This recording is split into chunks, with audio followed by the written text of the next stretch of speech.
Hi, this is Damon Finos from Trophy Hunter, and this is day 2 of the 2017 Tokyo Game Show.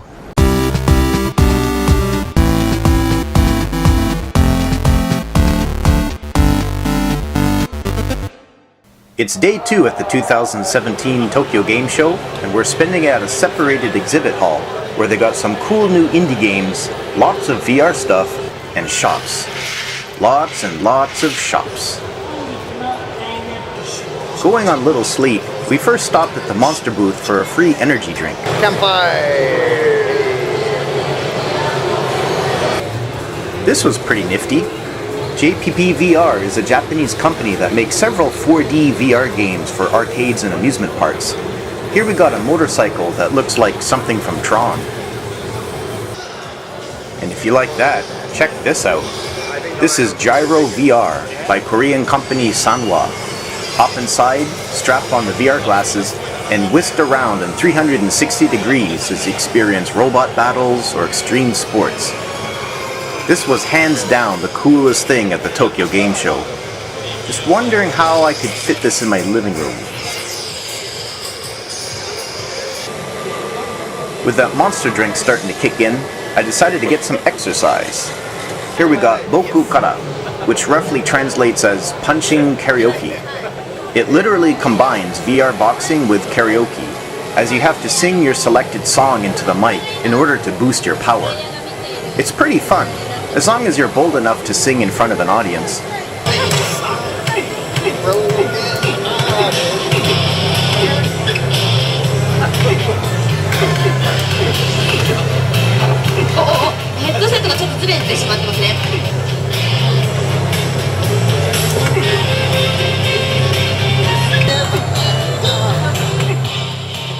I purposely lowered the volume here, so you can't hear me butchering the song.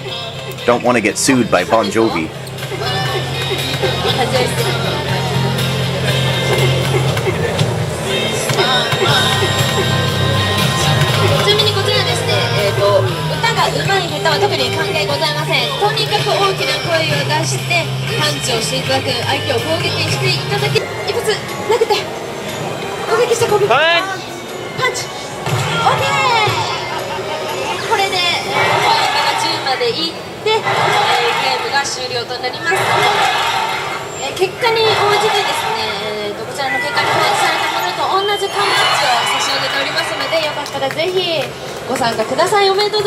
Companies wanted to kind of show off their software. If most VR is out of your price range, here's a cheaper standalone called the Pico Goblin VR, priced at about $250. I wonder how many people put on their VR set when they wake up in the morning. I know you do. Oh yeah.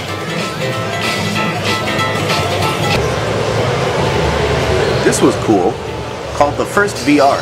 It uses a wristband that can detect muscle movements, so you can actually pick up and drop items in the virtual world, or throw a bunch of dishes around.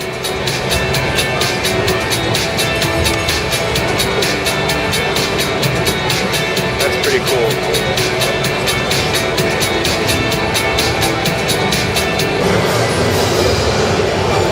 One angry housewife. Our Akihabara correspondent, Mr. Adkins, is trying out a smartphone game called Blade of God by Chinese developer PG Soul. It plays like a cross between Bloodborne and God of War. Great graphics, and the controls are easy to figure out. How was it, Ben? This is really good. Yeah. Oh, you're at the Bossy and I died there. It was easy to pick up and learn. Yeah. And more shops. Need an umbrella? Nope. Okay.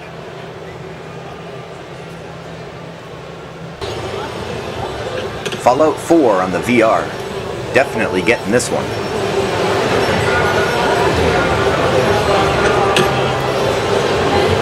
Trying to punch? I think she's trying to figure out the game. And right next door is VR Real Data Baseball.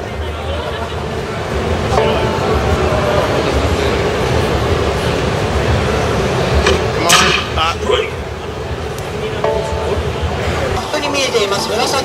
こちらポータルでございます。こちら破壊することによって Okay, more exercising for me. This is Artifight by Japanese developer Unbereal. It's a VR shooter where you move your tank forward and back by pedaling on an exercise bike. You turn and fire the weapons with the controls, but you aim the turret by turning your head. My only complaint is that you have to hold the controls, which means your wrists are pressing on the handlebars. It would be great if they could simply attach them. Still, pretty fun game. Plus I managed to burn a whole 8 calories. ブルーチーム少しダメージを受けてしまいました。ポイントはレッドチームに取られてしまいましたので、少しまたポイントが離れていってしまいます。じゃあポイント差が離れていれば Dancing to AKB, VR style.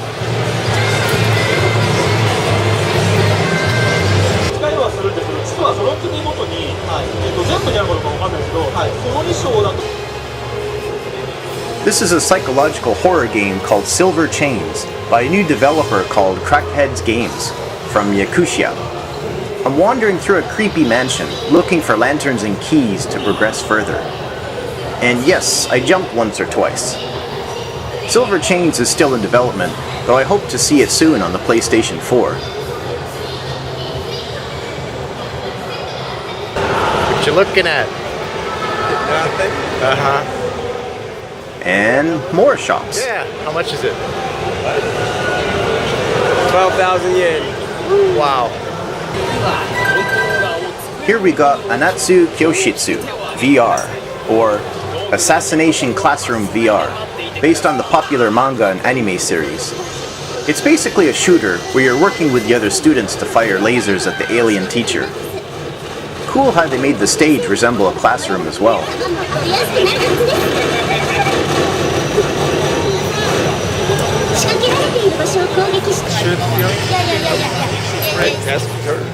And finally, this is D-Day by Chinese developer NetDragon.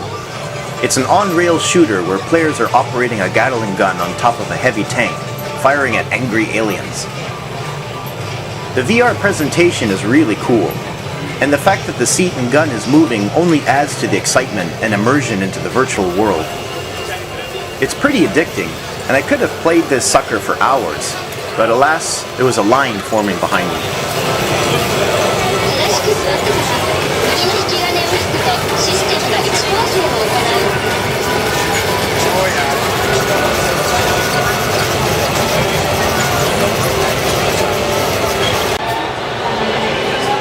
While it was cool to see and try some of the big titles yesterday, I have to admit, we had the most fun today with all the cool VR stuff and interesting indie games.